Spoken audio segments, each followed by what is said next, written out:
گانے باجے، آپ کے پاس بہت رقم ہے۔ یہ جھلیا مسلمانوں کی ایک بڑی آبادی ہے، تقریباً 60 سے 70 گھر مسلمانوں کے آباد ہیں۔ یہاں ایک آبادی میں سال میں تقریباً 10 گھروں میں شادیاں ہوتی ہیں۔ اب یہ 10 گھروں میں شادیاں ہوتی ہیں، آپ ذرا غور کیجئے گا میرے جملوں پر۔ 10 گھروں میں شادیاں ہوئیں، 10 گھر والوں نے کہ میرے بیٹے کی شادی ہے، ہم تو اس کو احتشام کریں گے، یہ شادی ہے، جنازہ نہیں ہے، خوشی منائیں گے۔ اور خوشی منانے کے بعد میں انہوں نے اس کے نام پر انہوں نے ڈی جے بندھوایا، ناچ گانے دروازے پہ کروائے، گولے تماشے کا اتنا دھوم دھڑاکا کر دیا، بینڈ باجے آ گئے، ناچنے والے دروازے پہ آ گئے، ناچنے والیاں دروازوں پہ آ گئی۔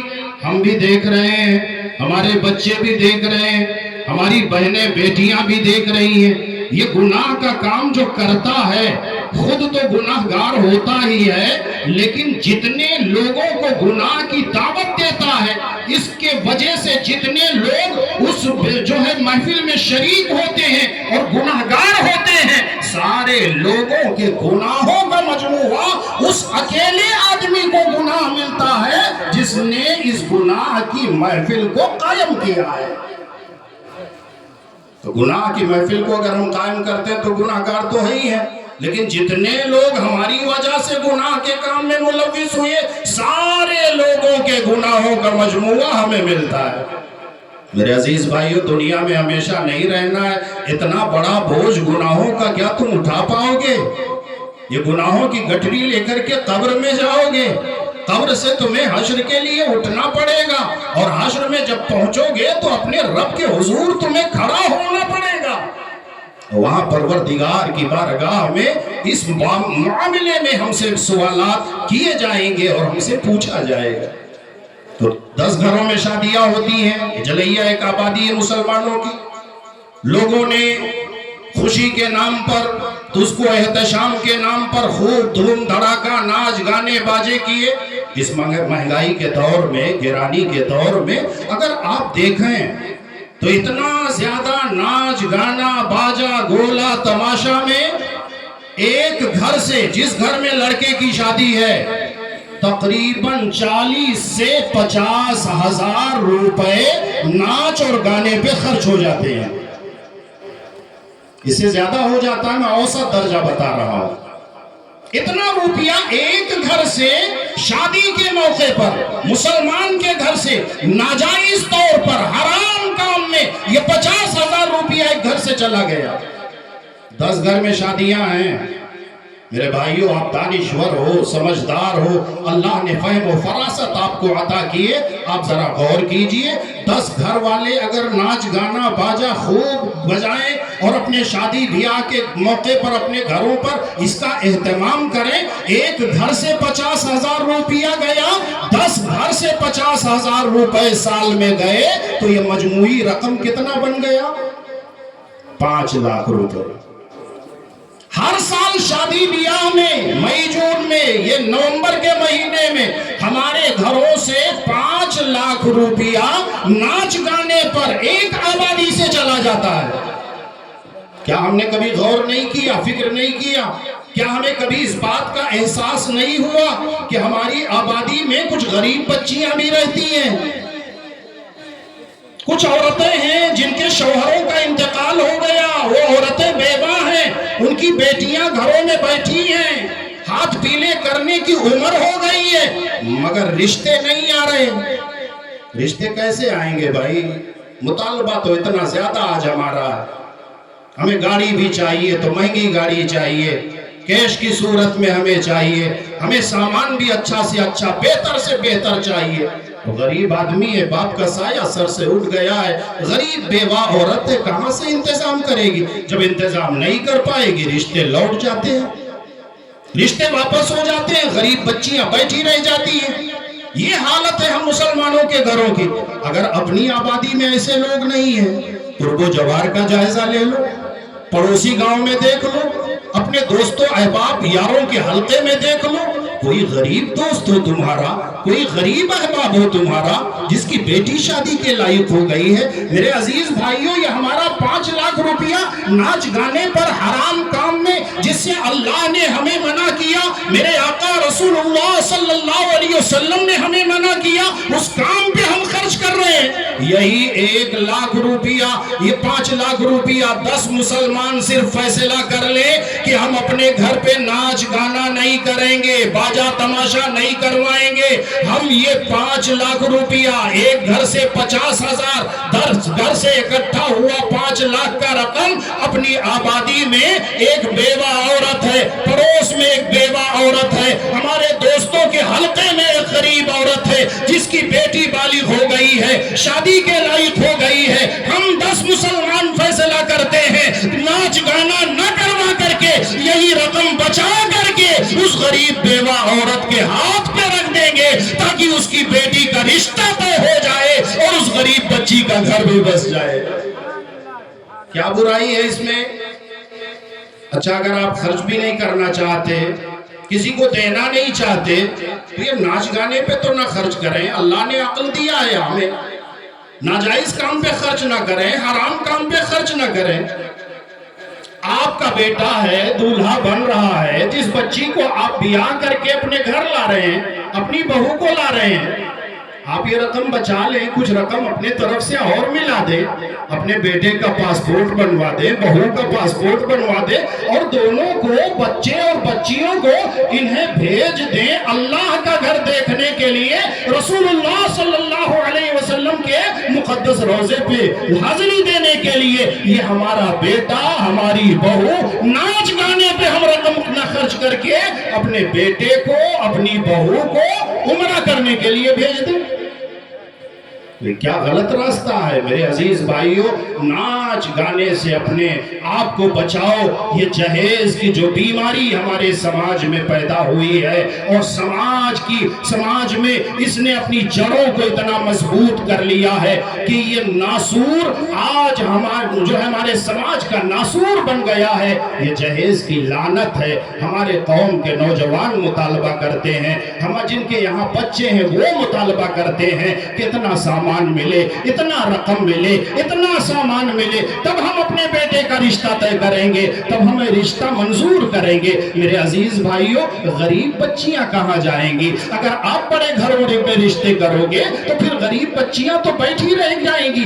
یہی حالت ہوتی ہے ایک غریب آدمی کی جو مزدوری کرنے والا ہے، رکشہ چلانے والا آدمی ہے، دہاڑی پر کام کرنے والا آدمی ہے، غریب بچیاں ہیں، ایک بچی بالغ ہو گئی، دوسری بیٹی تیار ہو رہی ہے، شادی کے لائق عمر پہنچی جا رہی ہے، غریب باپ ہے، کھیتوں میں کام کرتا ہے، محنت کرتا ہے، مزدوری کرتا ہے، رکشہ چلا کر کے گھر آتا ہے، دن بھر کام کرنے کی وجہ سے تھکا ہوا ہے، مگر حالت یہ ہوتی ہے گھر پہ آنے کے بعد کھانا کھایا، بستر پہ گیا، ہونا چاہیے دن بھر کا تھکا ہوا باپ گھر آیا ہے، نیند آ جائے، وہ سو جائے، مگر بیٹی کی فکر اس کے ذہن و دماغ پہ سوار ہے، نیند آنکھوں سے کوسوں دور چلی گئی ہے، کروٹیں بدل رہا ہے، باپ کو چین نہیں مل رہا ہے۔ ایک دن جو ہے بیٹی نے دیکھا، 2 دن دیکھا، 3 دن دیکھا، یہ حالت میرے باپ کی کیسی ہے؟ دن بھر محنت کر کے آتے ہیں، کھانا کھاتے ہیں، نیند نہیں آتی ہے،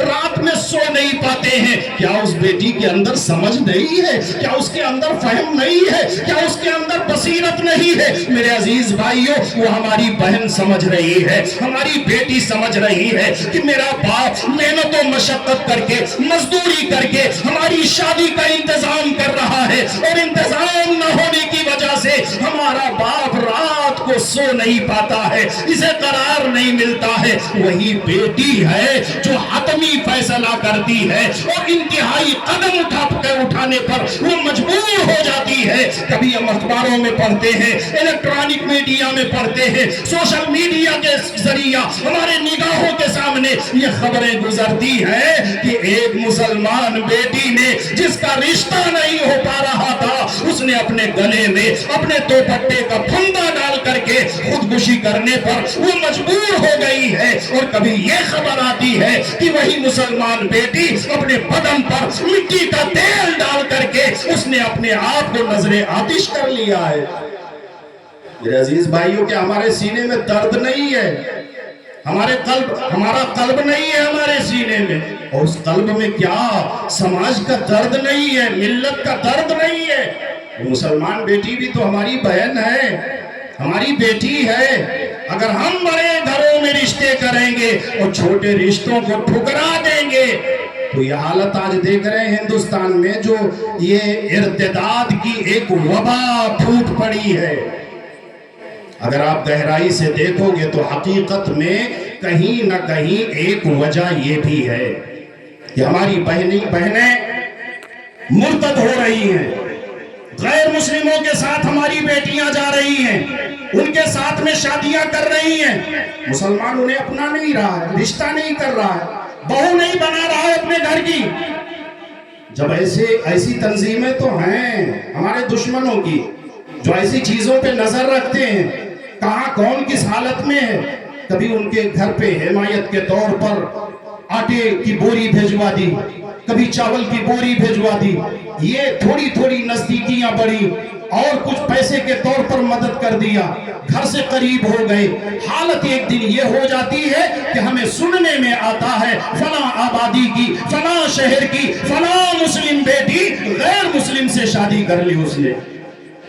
تو میرے عزیز بھائیو، یہ ارتداد کا فتنہ جو اٹھا ہے، اگر حقیقت میں گہرائی سے دیکھیں گے تو کہیں نہ کہیں اس کی جڑ جا کر کے اس سے ملے گی کہ آج سماج نے قوم مسلم کے جو ہے کہنا چاہیے امیر طبقے نے غریبوں کی بچیوں سے رشتہ کرنا چھوڑ دیا ہے۔ تو ہمارے یہاں ہمارے دین نے، ہمارے مذہب نے نکاح کو آسان بنایا ہے اور گناہ کو دشوار بنایا ہے۔ دیکھیں نکاح کتنا آسان ہے اور کتنا آسانی پیدا کی گئی ہے۔ اسے آپ ایک تاریخ کا حوالہ آپ کے سامنے رکھوں گا، چونکہ وقت بھی زیادہ ہو رہا ہے، بس انشاءاللہ تعالی گفتگو ختم ہو جائے۔ اس سے پہلے حدیث پاک کا ایک مفہوم سنیں۔ جب ہم شادیاں کرتے ہیں، رشتہ دیکھتے ہیں، تو اس معاملے میں بھی ہمارے لیے ہمارے اسلام میں رہنمائی موجود ہے۔ فرمایا آقا صلی اللہ علیہ وسلم نے 4 چیزیں دیکھ کر کے رشتہ طے کیا جاتا ہے۔ حدیث پاک کا مفہوم، پہلی چیز ہے مال، دوسرا ہے جمال، تیسرا ہے خاندان، اور چوتھا ہے دینداری۔ میرے آقا فرماتے ہیں چوتھی چیز یعنی دینداری کو ان 3 چیزوں پر ترجیح دو، یہ تمہارے لیے بہتر ہے۔ الحمدللہ ثم الحمدللہ، ہمارے بزرگوں نے، ہمارے اسلاف نے اسی پر ہمیشہ عمل کیا ہے۔ کبھی مال نہیں دیکھا، کبھی بہت زیادہ حسن و جمال کو نہیں دیکھا، کبھی خاندان، اعلیٰ خاندان کو نہیں دیکھا، بلکہ انہوں نے دینداری کو دیکھا اور اس کے بعد میں اپنے بچوں کے لیے بچیوں کا انتخاب کر لیا۔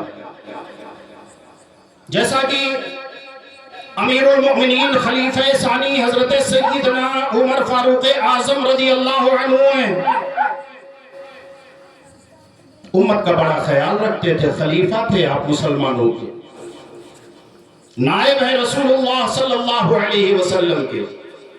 تو مدینہ شریف میں رات کو نکلتے تھے کہ کہیں امت کا کوئی فرد کسی پریشانی میں مبتلا نہ ہو، کوئی بھوکا نہ ہو، کوئی غربت و افلاس سے پریشانی میں گھرا ہوا نہ ہو، تاکہ اس کی پریشانیوں کو ختم کیا جائے، مدد کر دی جائے۔ میرے عزیز بھائیو دیکھو، ایک روز کا ذکر ہے، رات میں حضرت عمر فاروق اعظم شہر مدینہ کی گلیوں میں جا رہے تھے، رات کا کافی حصہ گزر چکا تھا، آپ کے ساتھ میں آپ کے خادم حضرت اسلم رضی اللہ عنہ تھے۔ ایک گلی سے گزرے تو اتنی گئے رات گھر سے کچھ باتیں کرنے کی آوازیں آ رہی تھی۔ حضرت عمر فاروق اعظم رضی اللہ تعالی عنہ کے قدم رک گئے، ٹھہر گئے، سنا جائے کیسی گفتگو ہے۔ تو اندر گھر سے آواز آ رہی تھی، ایک عمر دراز عورت کی آواز آئی جو کہہ رہی تھی کہ میری بیٹی اٹھ جاؤ، بیدار ہو جاؤ، صبح ہونے والی ہے۔ اور جلدی سے اٹھ کر کے دودھ میں پانی ملا دو، تو صبح ہو جائے گی، بازار جائیں گے بیچیں گے اسے۔ بیٹی جواب دیتی ہے اپنی والدہ کو کہ ماں تمہیں معلوم نہیں، مسلمانوں کے خلیفہ امیر المومنین حضرت عمر فاروق اعظم نے منع فرما دیا ہے کہ کوئی مسلمان دودھ میں پانی ملا کر کے نہ بیچے۔ ماں پھر کہتی ہے کہ ہاں بیٹی معلوم ہے، سنی ہوں، یہ بات مجھے اچھی طرح معلوم ہے، پھر بھی ماں ایسا کر رہی ہو؟ ماں جواب دیتی ہے کہ بیٹی رات کا اندھیرا چھایا ہوا ہے، یہاں امیر المومنین ہمیں دیکھنے تھوڑی آئیں گے۔ بیٹی ماں کو جواب دیتی ہے کہ میری والدہ مکرمہ، میں مانتی ہوں کہ ہاں ہمارے گھر میں رات کے اندھیرے میں امیر المؤمنین حضرت عمر فاروق اعظم رضی اللہ عنہ دیکھنے نہیں آئیں گے، لیکن اے میری ماں یہ مت بھولو کہ ہم جس رب کے بندے ہیں وہ ہمارا پروردگار علیم و خبیر ہے، وہ سمیع و بصیر ہے، وہ تو ایسا سننے جاننے والا ہے کہ اپنے بندوں کے عمل کو جس طرح دن کے اجالے میں دیکھتا ہے، پروردگار اپنے بندوں کے عمل کو اسی طرح رات کے اندھیرے میں بھی دیکھا کرتا ہے۔ اللہ تعالیٰ تو ہمارے عمل کو دیکھ رہا ہے، والدہ ہم اپنے گھر میں ہیں، اندھیرا ہے، رات ہے، پھر بھی اللہ تو دیکھ رہا ہے۔ حضرت عمر فاروق اعظم رضی اللہ تعالیٰ عنہ فرماتے گھر کو نشان زد کر دو، صبح پوری کیفیت معلوم کرو اور آ کر کے میرے دربار میں بتاؤ کہ کیا معاملہ ہے گھر کا۔ صبح رپورٹ پیش کی حضرت اسلم رضی اللہ عنہ نے، فرماتے ہیں کہ صرف 2 عورتیں ہیں، ایک اس کی ماں جو عمر دراز ہے اور دوسری اس کی بیٹی ہے، غالباً مطلقہ ہے یا بیوہ ہے، بہرحال وہ جوان ہے، وہ لڑکی اور اس کی والدہ دونوں رہتی ہیں گھر میں۔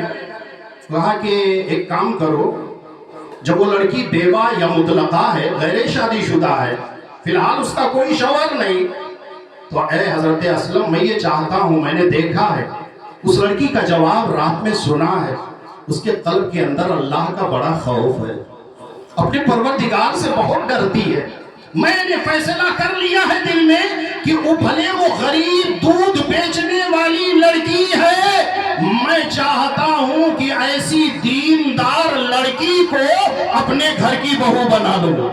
سبحان اللہ۔ حضرت عمر فاروق اعظم رضی اللہ تعالیٰ عنہ فرماتے میرے بیٹوں کو بلاؤ، ان کے سامنے معاملہ رکھوں، جو تیار ہو جائے اس لڑکی کے ساتھ میں اپنے بیٹے کا عقد کرا دوں۔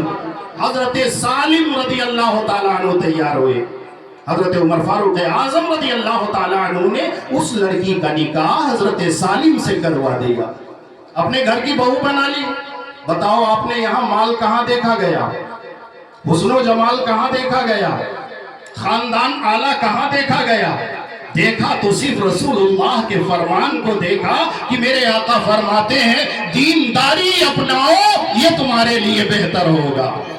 اور بہتر کیا ہوا؟ دنیا نے دیکھا حضرت سالم کے گھر میں اس نیک لڑکی کے بطن سے ایک بچی پیدا ہوئی، جب وہ بچی پرورش کے بعد بالغ ہوئی، بڑی ہوئی، شادی کے لائق ہوئی، تو حضرت سالم نے اس لڑکی کا نکاح کیا اور اس لڑکی کے بطن سے وقت کے بڑی شخصیت امیر المؤمنین حضرت سیدنا عمر ابن عبدالعزیز رضی اللہ تعالیٰ عنہ پیدا ہوئی۔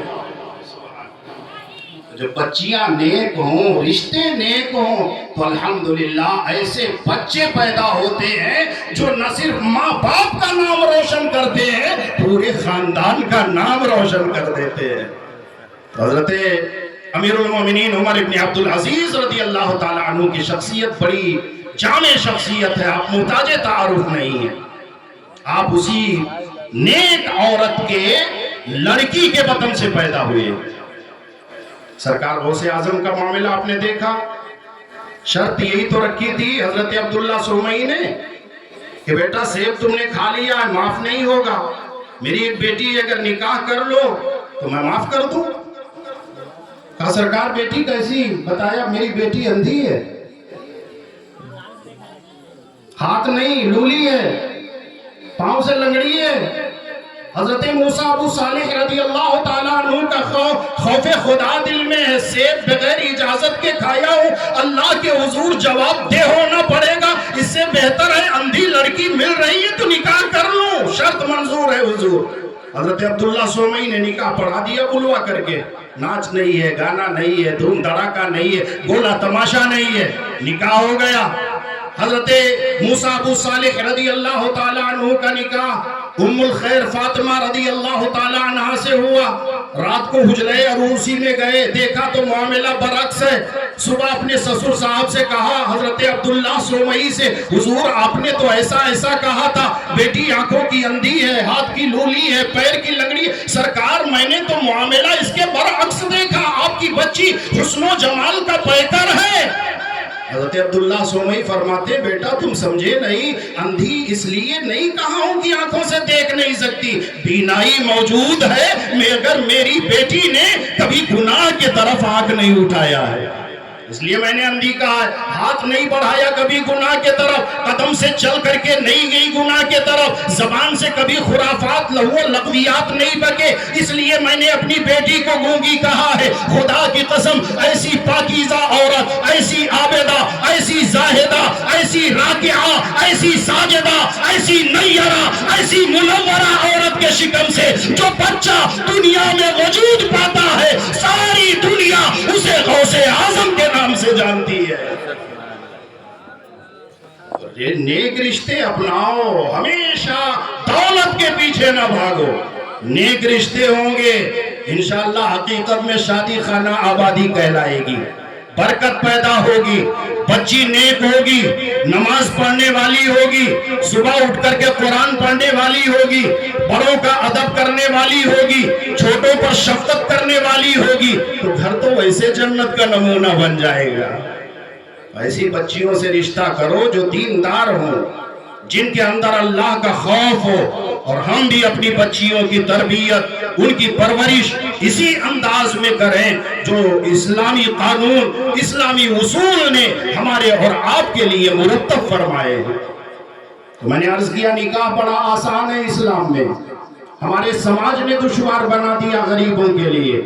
آج ان کے یہاں بچیاں ہیں جن بچیوں کو رسول اعظم صلی اللہ علیہ وسلم نے فرمایا کہ بیٹیاں والدین کے لیے رحمت ہوتی ہیں، آج غریب باپوں کے لیے وہ بیٹیاں باعث زحمت بنی ہوئی ہیں۔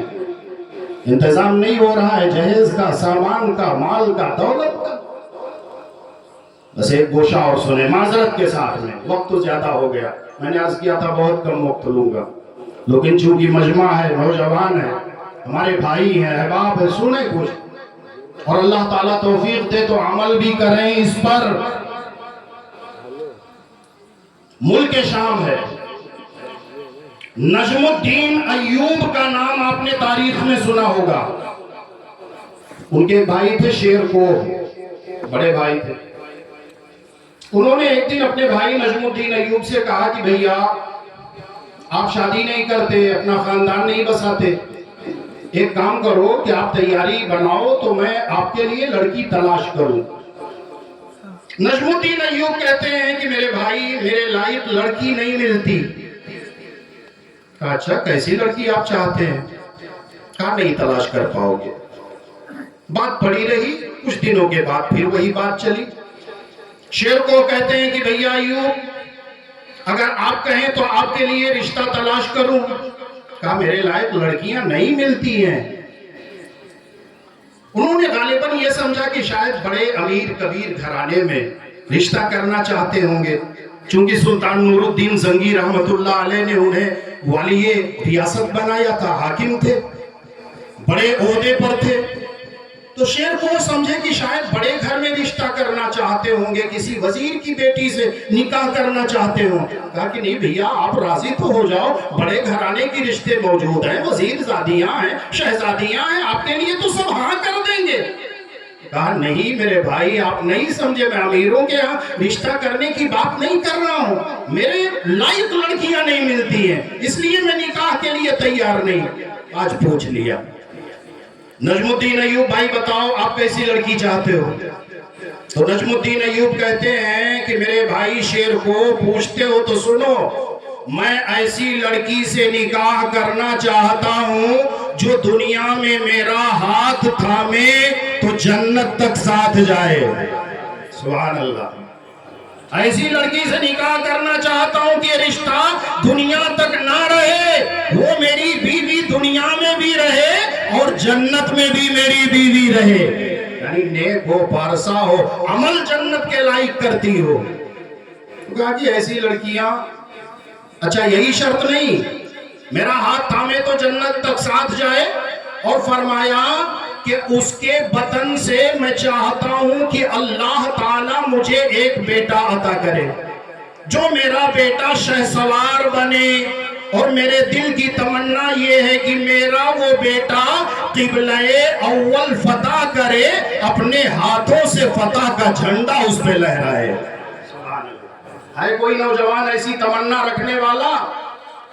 ہمارا قبلہ اول ہے بیت المقدس شریف۔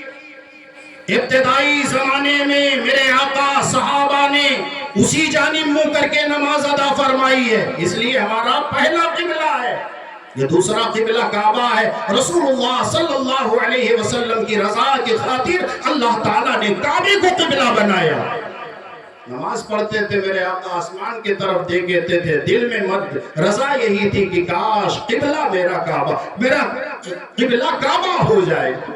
اللہ نے فرمایا قد نرا تقلب وجهك في السماء فلنولينك قبلة ترضاها فول وجهك شطر المسجد الحرام۔ حالت نماز میں اللہ نے آیت نازل فرما دی، میرے محبوب بار بار آسمان کی طرف دیکھ رہے ہو، میں آپ کی مرضی چاہتا ہوں، میں تو آپ کی رضا ہی چاہتا ہوں، میرے محبوب حالت نماز میں ہی کعبے کی جانب منہ کر لو، میں نے مسجد حرام کو تمہارے لیے قبلہ بنا دیا ہے۔ پہلا قبلہ ہمارا بیت المقدس ہے۔ وہ نوجوان تمنا کر رہا ہے کہ میرے یہاں بیٹا پیدا ہو، بیٹا شہسوار ہو، اور وہ اپنے ہاتھوں سے بیت المقدس فتح کرے اور فتح کا جھنڈا اپنے ہاتھوں سے لہرائے۔ سبحان اللہ، بات رہ گئی۔ شیر کو کہتے ہیں کہ ایسی لڑکیاں ملنے سے رہ گئی۔ ایک روز کا ذکر ہے، نماز عشاء پڑھنے کے لیے نجم الدین ایوب مسجد میں گئے۔ ایک غریب مسلمان مسجد کے کونے پہ رہتا تھا، بزرگ آدمی، پردہ لگا ہوا تھا، اس کی بیٹیاں بھی پردے کی اوٹ میں رہتے تھے۔ عشاء پڑھنے کے بعد میں نجم الدین ایوب بیٹھ گئے، کچھ باتیں ہونے لگی، سلام و دعا کے بعد دوران گفتگو پردے کی اوٹ سے بزرگ کی بیٹی آواز دیتی ہے، ابا حضور آپ نے فلاں وزیر زادے کا رشتہ جو میرے لیے بھیجوایا تھا، میرے ابا وہ رشتہ مجھے منظور نہیں ہے۔ وہ بزرگ پوچھتے ہیں بیٹی اتنا اچھا رشتہ، اتنے بڑے گھر میں رشتہ میں نے تمہارا کر دیا، تم ٹھکرا رہی ہو، تم کہہ رہی ہو رشتہ مجھے منظور نہیں، پھر کیسا رشتہ چاہیے تمہیں؟ بیٹی جواب دیتی ہے کہ ابا حضور گستاخی معاف کریں، میں تو ایسا رشتہ چاہتی ہوں، میرے لیے ایسے لڑکے کا انتخاب کریں جو دنیا میں میرا ہاتھ تھامے تو جنت تک میرا ساتھ دے۔ سبحان اللہ، دنیا میں میرا ہاتھ تھامے تو جنت تک ساتھ لے کر کے جائے۔ ابا حضور میرے دل میں ایک آرزو انگڑائی لے رہی ہے کہ میرے بطن سے اللہ اس کے ذریعہ ایک اولاد عطا کرے، وہ میرا بیٹا شہسوار بنے اور اپنے ہاتھوں سے مسلمانوں کے قبلہ اول بیت المقدس کو فتح کرے اور اپنے ہاتھوں سے فتح کا جھنڈا لہرائے۔ نجم الدین ایوب نے دانتوں تلے انگلی دبا لی، یہ تو میرے وہی الفاظ ہیں، وہی کلمات ہیں جو میں نے اپنے بھائی شیر کوہ کو کہے تھے۔ دبی زبان میں کہا حضور اگر گستاخی نہ ہو، مناسب سمجھیں تو اپنی بیٹی کا رشتہ میرے ساتھ کر دے۔ بزرگ نے سمجھا مذاق کر رہے ہیں، اتنے والی ریاست ہیں، حاکم ریاست ہیں، مجھ غریب کے یہاں رشتہ؟ کہا نہیں، میں بڑی سنجیدگی کے ساتھ میں کہہ رہا ہوں۔ دیکھو نکاح کتنا آسان ہے، عشاء کی نماز پڑھی، چند لوگوں کو وہیں پر بلوا لیا گیا، آ کر کے گواہ تیار ہو گئے، قاضی صاحب آ گئے اور ایجاب و قبول کرا دیا، خطبہ پڑھا گیا، چوارا سنت لٹا دیا گیا، بس اتنے ہی کام ہے نکاح میں۔ نکاح ہو گیا نجم الدین ایوب کا۔ کچھ دنوں کے بعد اللہ کا فضل ہوا، ان کے گھر میں بڑا خوبصورت بیٹا پیدا ہوا۔ تربیت ہوئی، تعلیم ہوئی، پرورش ہوئی، بچہ بڑا ہونے لگا، جنگی تربیت دی گئی۔ ایک روز دیکھتے دیکھتے سلطان نور الدین زنگی کی فوج کا وہ لڑکا کمانڈر بن گیا۔ کمانڈر بننے کے بعد سپہ سالار کے عہدے پہ پہنچ گیا، اور جب سلطان نور الدین زنگی رحمت اللہ علیہ کا انتقال ہوا تو اسی لڑکے کو نور الدین کی جگہ پر تخت سلطنت پر بٹھا کر کے اسے سلطان بنا دیا گیا۔ اب جب یہ لڑکا سلطان بنا تو خدا کی قسم تاریخ گواہ ہے، اس نے لشکر اسلامیہ کی سربراہی کرتے ہوئے خود اپنے ہاتھ میں تلوار لے کر کے مجاہدانہ کردار ادا کرتے ہوئے لاکھوں عیسائی فوجوں سے برسر پیکار ہوا، اور اللہ تعالیٰ نے اسی نوجوان لڑکے کے ہاتھوں پر ہمارے قبلہ اول بیت المقدس شریف کو فتح ملی، اور اس نے اپنے ہاتھوں سے بیت المقدس کے مینار پر فتح کے جھنڈے کو لہرا دیا۔ آپ جاننا نہیں چاہیں گے وہ لڑکا کون ہے؟ میرے عزیز بھائیو، وہی لڑکا ہے، وہی سپہ سالار بنا، وہی سلطان بنا جسے آج دنیا فاتح اعظم سلطان صلاح الدین ایوبی کے نام سے جانتی ہے۔ میرے عزیز بھائیو، ہمارے دلوں میں بھی دین کا ایسا جذبہ ہو، ہم دین کا نقصان نہ کریں، اپنے گھروں پہ گانے باجے سے پرہیز کریں، سادگی کے ساتھ میں رسول اللہ صلی اللہ علیہ وسلم کی عظیم سنت نکاح کو ادا کریں۔ ہمارے امام اعظم رضی اللہ تعالیٰ عنہ کے نزدیک جن کی ہم تقلید کرتے ہیں، پیروی کرتے ہیں، جس کی وجہ سے ہم اپنے آپ کو حنفی کہتے ہیں، ہمارے امام کے نزدیک نکاح عبادت ہے۔ عبادت میں خرافات نہ شامل کرو۔ رسول اللہ صلی اللہ علیہ وسلم کی اس عظیم سنت مبارکہ کو سادگی کے طور پر اپناؤ۔ آپ ولیمہ کرو اور ولیمے کا اہتمام کرو۔ یہ میرے آقا صلی اللہ علیہ وسلم نے فرمایا، یہاں تک کہ صحابہ کو تاکیداً فرمایا کہ میرے صحابہ ولیمہ کرو، اگرچہ ایک ہی بکری کا انتظام ہو، اور ایسے ولیمہ نہ کرو جس میں امیروں کو پوچھو اور غریبوں کو چھوڑ دو۔ سب کو دعوتیں دو، غریب کا بھی خاص خیال رکھو، امیر احباب کا، رشتہ داروں کا بھی خیال رکھو۔ اس طریقے کے ولیمے سے پرہیز کیا جائے۔ اللہ تعالیٰ کی بارگاہ میں دعا ہے، مولا عز و جل، میں نے یہ چند کلمات جو اصلاح کے غرض سے اس محفل میں ادا کیے ہیں ان کے سامنے رکھے ہیں۔ مولا تعالیٰ سب سے پہلے مجھے، اس کے بعد ہمارے تمام نوجوانوں کو، ہمارے بھائیوں بزرگوں کو، ہماری ماؤں بہنوں بیٹیوں کو، سب کو عمل کرنے کی توفیق عطا فرما۔ ہم یہ دعا کرتے رہیں رب سے کہ میری آنے والی نسلیں تیرے عشق ہی میں مچلیں، انہیں نیک تو بنانا، مدنی مدینے والے